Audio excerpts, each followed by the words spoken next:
Well, I think we are going to get started for the last session of the day. And so thank you everyone for sticking around to the end here. What I'm going to be talking about a bit today is how we need to start working towards getting open source being able to be used in safety and security-based systems. And up till now, there's no really good precedence. And so the question is there, we want to use the features, we want to use the functionality, but we also want to make sure it stays safe and it's secure.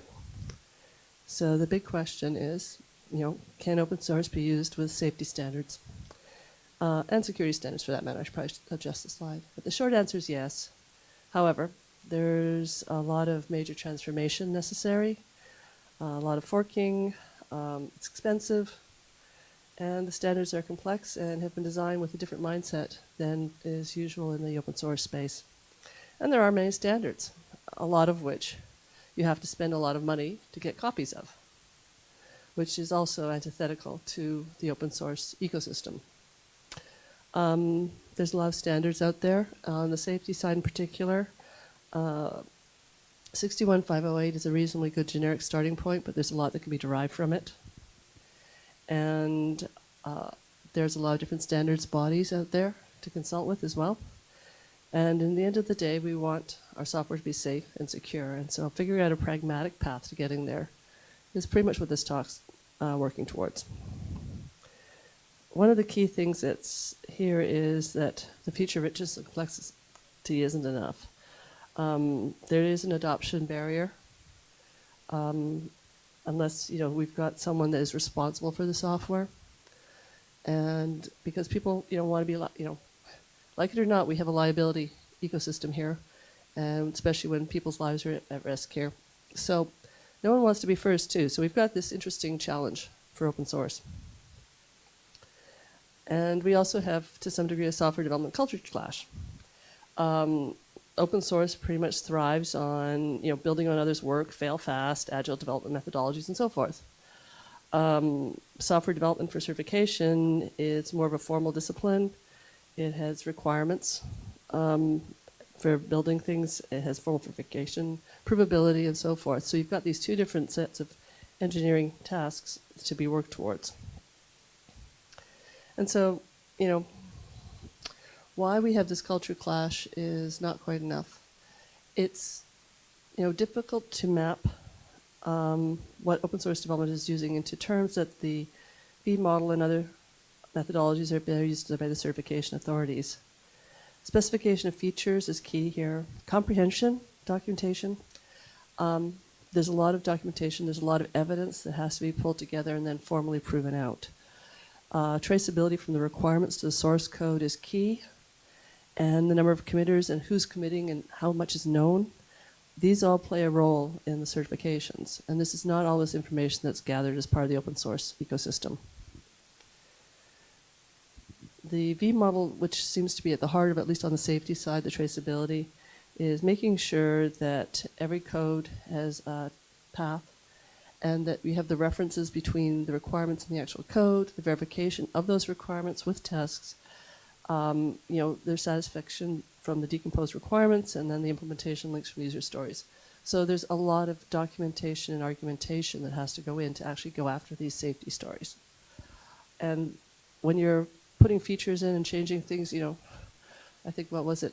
I think the kernel changes 9 times an hour or something like that. There's an impedance mismatch between these two spaces. And so from the last year and talking with a lot of people and working with a couple of projects, the approach for certification on open source seems to be boiling down to understanding really how it's used in the system and limiting the scope to what's actually needed for that system. And then as much as we possibly can, automate so we can keep up with the pace of change and generate the documents from the testing and tracking system. And then also, as you're going forward with something formally, make sure you pull in your certification authorities early, sketch out the concept to them, make sure they're buying into it. These seem to be the steps that are probably going to be useful. We do have a lot of strengths, though, in terms of open source. Our code's available publicly. It can be scrutinized by anyone. The code reviews and direct feedback are all there. So the code quality is high. The challenge is making that discussion between what the open source community is doing and the certification authorities to make them convinced, and then also to convince people themselves that yes, you've thought of the key bugs and they've been removed. And so have you actually removed the key bugs is a function of who's reviewing your code, who has the final say, and how do we guarantee that the reviewer is aware of safety implications? This is a domain that we don't have a lot of people in open source today, in an influential roles anyhow. So we've got a lot of bootstrapping to do in this area. And how long should you be waiting for changes to be reviewed? So open source certification, there's really no good examples out there that I found. If anyone cares to beg to differ and wants to point me at something, I would welcome it. I like more data is much appreciated. The Linux Foundation has got 4 projects in its portfolio right now. They're working towards trying to get towards safety or security certification. Zephyr, which is a small footprint project I'll talk more about later. Zen, Acorn, and ELISA. And ELISA has just been really launched in the last couple of months. And that's looking more at how do you take Linux into safety critical space. So this is sort of the heart of what I'll be talking about today, is the 2 ends of the spectrum, which I'm involved in. The Zephyr and ELISA stories, and then you can sort of see the gamut that we're working towards right now. So for a small footprint RTOS, we pretty much need to make sure that there's key requirements that an RTOS would have. You want to make sure that it's POSIX compliant, there's security in the model, there's safety in the model, there's ISO compliant development, there's friendly interfaces to work with the certification authorities. And when you look at the spectrum of the OSs in that open source RTOS space for the small footprint, these are the candidates that I know about. Okay. And when you talk about the ones that actually have a public path to try to aim for that security goal, or the safety goal here, the ones that most people know about are FreeRTOS, which has become Amazon FreeRTOS. And if you want to go after safety, you have to go through a proprietary story. Zephyr is one of the few right now that is talking about its LTS going to an auditable version of it and transforming the code base that way. The others may have them. I just don't know about them. And if someone wants to educate me, again, happy to update my slides. Now, when I talked about LTS and auditable, what I'm talking about here is the development is what we've been doing up until April of this year with Zephyr.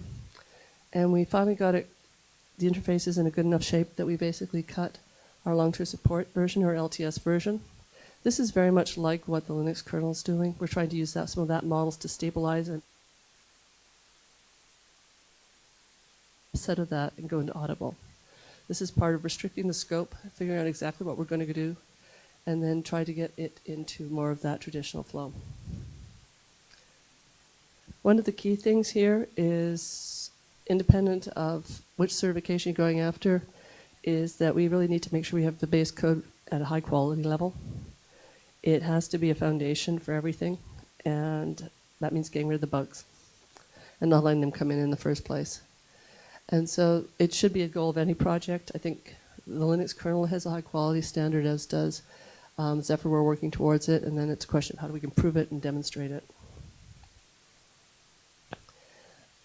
The other sort of strategy we're following with this one is building up from the guidelines that are familiar to the certification authorities. We've got this clash between cultures going on, and there are certain things that people agree on and the certification authority, and that we have ability to run as automation tools. And so MISRA C is probably one of the standards we're going to follow on this project, and it is challenged there, though. Specifically, it is controversial. It does refer to proprietary standards, and there is proprietary tooling required. There's no open source options right now that I'm aware of. Again, input's welcome. And our approaches to it, again, from a pragmatic perspective, are being very public about documenting our deviations and limiting what we're actually first working towards to a well-defined scope, and basically building up for developer and contributor buy-in into this, as well as having the contribution guidelines public. So, but there are things that are going to cause ripples and discussions and cause some problems. So that's what we're trying to work our way towards. So more about Zephyr. I think from the audience, everyone here in the audience knows Zephyr, so I won't go too much into it. Hands up quickly if anyone wants me to talk about Zephyr. Okay. Fine. So I've just shown you the code repositories. This is how we structured it. This code project, the whole project basically launched with this diagram. And this diagram was around in 2015, and we've been pretty much executing to it since then. So we didn't start Zephyr until we had it figured out how we could eventually go down long-term after these types of stories. And part of it was that rate of change and controlling the rate of change. This story won't work for Linux. I'll just tell you that right now. That's a punchline. But it is viable for Zephyr to start working in this direction. Zephyr's architecture is very modular. And as a result of it being very modular, we can focus on specific areas at specific times. And so what we're going to be doing here is we are going to be going after an auditable scope. We have the things in parts in orange have been identified, and we have people ready to work on them for going after this first version, and that's basically doing the documentation, requirements traceability, and the things that the V model is calling for. And we're trying to build this into the code base as much as possible so we can get the regressions going there. And if there's other, and like I say, once we start with that, as other people want to add in, we'll have a framework and a precedence to build from. So we will eventually go to more complex stacks and more complex ecosystems, but we're starting with the pieces that we have people committed to working on, and then building ourselves out from there. And of course, Zephyr has a variety of use cases it's working on today, from the single core MCU all the way to a hypervisor guest supported on OpenAMP. And obviously, the requirements and complexity are going to grow with these use cases. So this is why it's important to start with well-defined starting points and then go from there. The long-term support for Zephyr was that version, and it is like the Linux kernel's one. It's product focused, it's got security updates, and it's compatible with new hardware, and it's more tested. We're not going to be putting new features in there. It's not going to be cutting edge, but it is going to be a basis for people to build products off of. And so we've been working on the security for it for a couple years now. And we have a security working group that meets bi-weekly. We have our security coding practices publicly documented for the project. Zephyr is one of the few open source projects that's a CNA right now. And so we have researchers reaching out to us with vulnerabilities, and we are working and addressing them in the security group and reaching out to the right maintainers to get them addressed, and then publicly disclosing them with our releases. So we are taking it very seriously, and we are publicly documenting things by the best practices badge. We're one of the few gold badges out there. There's about 2,000 plus projects that have started working through the best practices project on the Linux Foundation, and there's 3 right now up there that are gold, one of which is Zephyr, and we beat Linux to it, so we were sort of proud of that. The auditable code base, which is that third bucket, you know, the subsequent target was decided by the governing board to be 61508.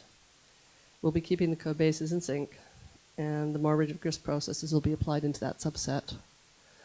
And we pretty much are going to be having the safety working group and the security working group working together with the TSC. There'll be architects from both of those other 2 working groups in the TSC and helping to make sure that the whole project defines. And there's a feedback loop associated with any changes that are coming into the project as we transform. So what we're doing with the roadmap here is we are continuing on, and the MISRA C compliance is being worked on right now. And then we have some additional features on power management and Bluetooth split layers and things that are coming down the pipe.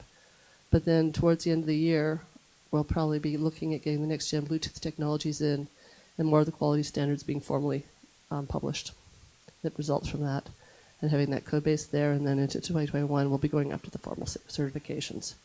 And it's part of a reference system, so it's defining the reference system and then pushing it through. We actually have the one member that's looking at trying to do an accelerated path. So you may see something showing up towards the end of this year, before 2020. And we'll see if we get there. So that's kind of a few minutes on how Zephyr is going after this. On the other end of the scale, we have this larger footprint, which is ELISA, which stands for Enabling Linux and Safety Critical Applications. And one of the key insights there is you really need to understand if your system and how Linux is going to be used in the system. And so you have to understand the context and use of Linux, because the same thing we'll be doing in Zephyr won't be applicable necessarily here. So for Linux, we're doing a safety by process argumentation. And what we're using is the fact that there's been a process in place and publicly documented, publicly working for Linux for over 27 years. The process quality is there, and the process improvement quality exists. So there's ways that are publicly documented we can improve our processes with Linux. And we also have a lot of evidence out there that can pretty much identify that it's probably capable of being a safety integrity level 2 or SIL 2 for those who know 26.26.2 for selected parts. And so there's a lot of work that was done by the SIL 2 Linux MP project that was run by OSADL. And we're building off of some of that argumentation, then taking it in some different directions as well.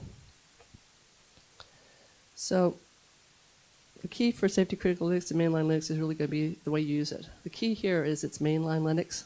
It's no patches being carried out to the outside. That is what's going to be at the heart of this thing. So upstream first is going to take a bigger and bigger priority here, because that's your way of basically eventually building up the argumentation that you can be used in a safety critical space. You're not carrying patches to the side. And so key for this is understanding your system and understanding what parts of Linux you're using in your system. And when you do that, you start to be able to put this argumentation together. So making the Linux-based system safe is going to be a function of the processes and methods being used.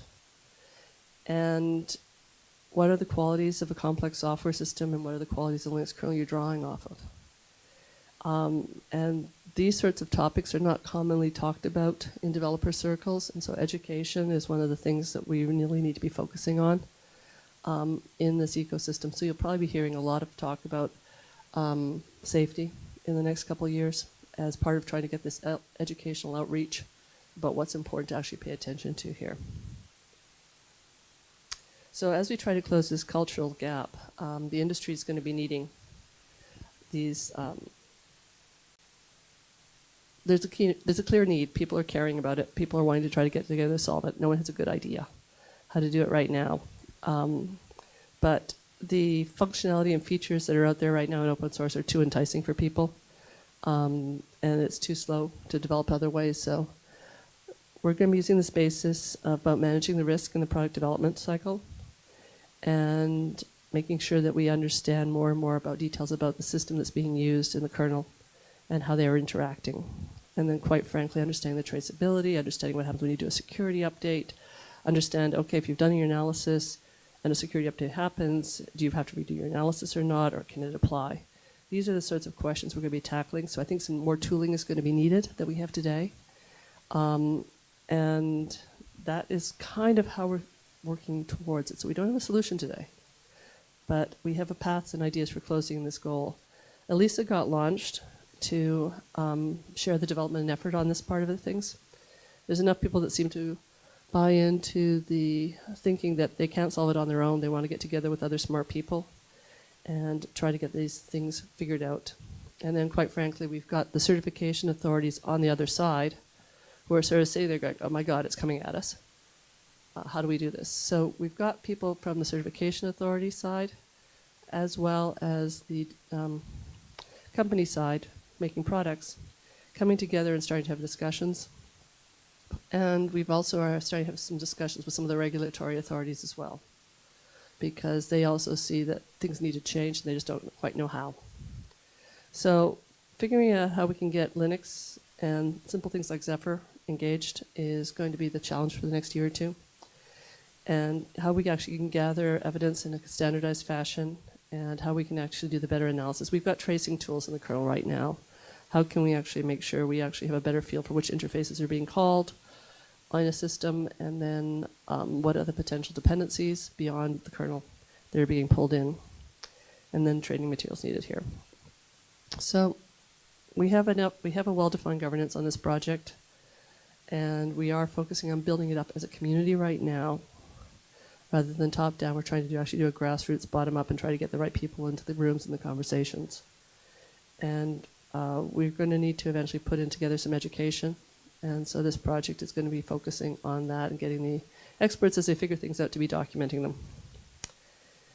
And then go from there. And so when we are successful at the end of this all, we should hopefully have processes for selecting kernel features and tools, as well as previous process assessments to reference. We should be able to show things are feasible with various reference systems, so we can make the proof point to people that it's there, it's possible, it's doable. And then we also probably have a lot of working with the integrators who are actually making systems and making sure they're doing the right things, thinking about the right questions as they go forward. And, you know, part of the open source methodology is fail fast, fail quickly, etc. But how does this work with a large, long-term industrial grade product lifetimes that are 20 years, which is where a lot of these safety things are running. So the AGL group, as well as the civil infrastructure group, is also both quite interested in this, and there's some cross-pollination between the teams. And obviously the kernel community is interested in how to make this effective. So getting reference systems with reference hardware is certainly one of the goals we're trying to get here. And as a result, we've got a mission statement. Here's our mission statement, which is to get these elements, processes, and tools that can be incorporated into making the systems amenable to the safety certification. So try to do the heavy lifting as a group so that people are just doing the deltas on top. The goals are pretty much as I've sort of talked about already. It's having those elements. It's having a reference Linux system. And that companies are feeling confident about incorporating the output, as well as the open source community, the safety community, the regulation authorities, standards bodies, and system developers all accept the project. So it's a bit of a quest to change the ecosystem here. And so companies welcome. The project deliverables are related obviously to the goals, and we would like to obviously get the safety community to actually start engaging with us in the discussion and in the definition, so that when they see this stuff put in front of them, they're in good shape. We've actually gotten some really good participation from TUSUD at the first workshop, and Underwriters Limited will probably be at the second as well. So we're getting some of the certification authorities coming in because they have the same problem. They're just on the other side of it. And it's a common recognition that we have to figure out this together. So one of the things always that's important is understanding what ELISA will not be. We will not make your system safe, where your system is any arbitrary system. We're not going to be ensuring that you know how to apply the processes and methods. You're going to have to educate yourself and engineers, but we will probably give you paths and training. And we're not going to create one kernel that will rule them all.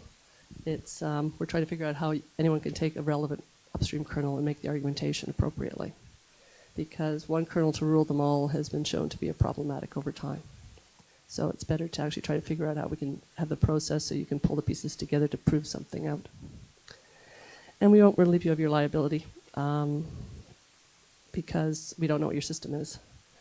That's, again, at the spot of the people who are making products, and they have the money coming in, and so hopefully they are taking their appropriate care to justify it. But we're trying to give them tools to do it effectively.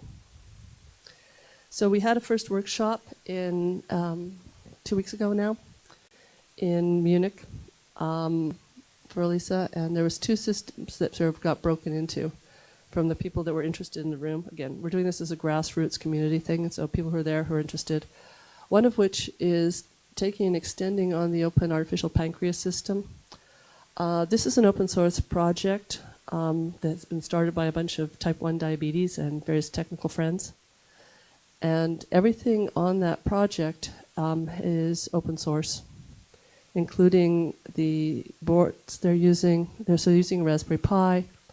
They're using Linux on that Raspberry Pi. They've documented the source code. Everything is available without an NDA, and that is key. A lot of the stuff that has liability associated has NDAs associated with it, so we don't have good reference systems to work with up till now. But this one is all there, it's public, and it's an interesting problem to solve. Basically, you're putting the human, today if someone has type 1 diabetes, they use a glucose monitor to monitor their glucose levels, and then potentially have an insulin pump to keep their insulin levels coherent, and they have to do everything manually. And there's alarms, and there's alarm fatigue from dealing with these alarms. And so the idea that came up a couple years ago was basically, oh, hey, we can monitor it, we can adjust it, and then we can, feed the data in. And they were able to do it because there was, quite frankly, a bug in one of the devices, in the glucose monitor. And that was able to broadcast the information so they could consume it and then use it for the analysis.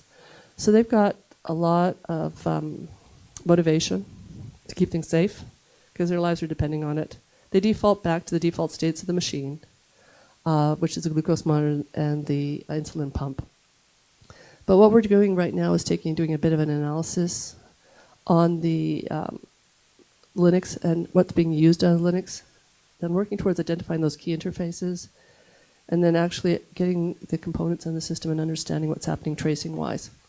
So we'll either have to work on the tracing technologies, or we'll have to look at the system bomb dependencies, some of these things to really understand what's actually being used in this type of system. And then taking that next level of analysis down, we're hoping to put these people, engage with this group, and since hopefully this will be useful information for them as well. So here's an example that we've got a bunch of people from the grassroots level that are willing to start working on. Now, that was 5 of us. The rest of the 25 were all interested in the autonomous driving problem. And so they'll be building on the Sil2 Linux MP work, and they're trying to figure out a way of breaking this problem down to something that's bite-sized so they can tackle it from that side. So I guess in summary, we can exist, we believe we can exist with the functional safety space. I think one of the things that's clear is we always have to be focusing on project quality, software quality, and keeping the bugs out as much as possible. And then we have to be focusing on how we're going to manage the developers and the certification authority expectations going forward.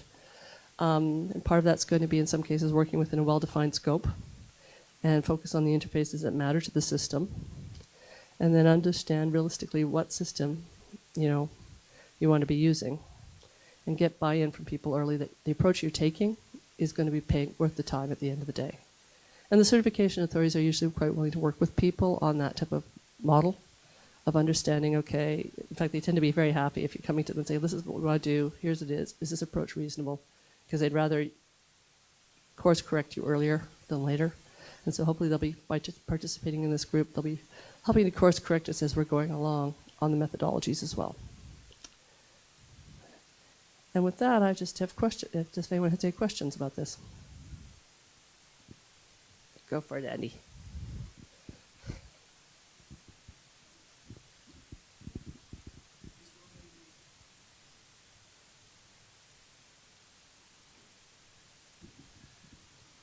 So one of the issues is that a lot of the specs, etc., are behind closed doors, etc. Yeah. Is there any intention or desire to write an open spec? Yeah, one of the things we're talking about with the ELISA side is effectively doing an open interpretation of the specification. So we'll be taking the interpretation, the specification, and putting an open source, an open document about it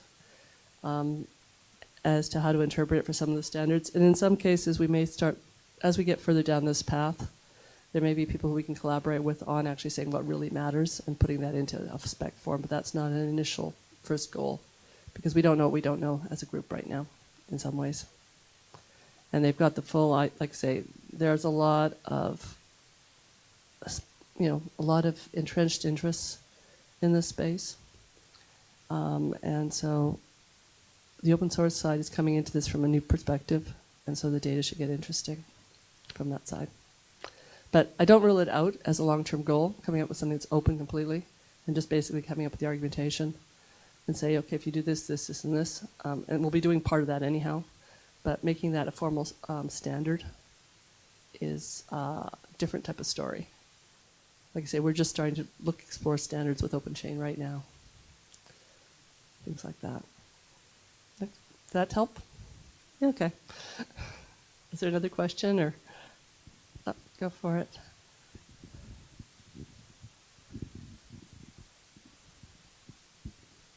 I was actually going to ask whether you thought that there seem to be some use cases where the fact that some of these certifications and standards are proprietary doesn't really matter. Like in the Zephyr use case, it's not really don't get me wrong, it's not really a community open source project in the way that the Linux kernel is. And these people clearly want to put it in a product. And so the fact that there is these barriers to getting that certified for them to put it in a product that is safety and security critical, I was sort of like, eh. But then things like the insulin pump example, then that changed my mind. So I no longer wanted to ask the question, but I thought it was an interesting topic to bring up to see how difficult do you think that barrier is? Because I think in some cases it's not. It really is a barrier in the sense of people don't know what they don't know. It's that type of barrier. So one of the things the Zephyr project did is they actually paid for developers to go through a 3-day orientation about safety at TÜV Süd in Munich in March. And so basically the project made it available to the members to go and have the developers there. So all of a sudden it wasn't just one person who understands safety.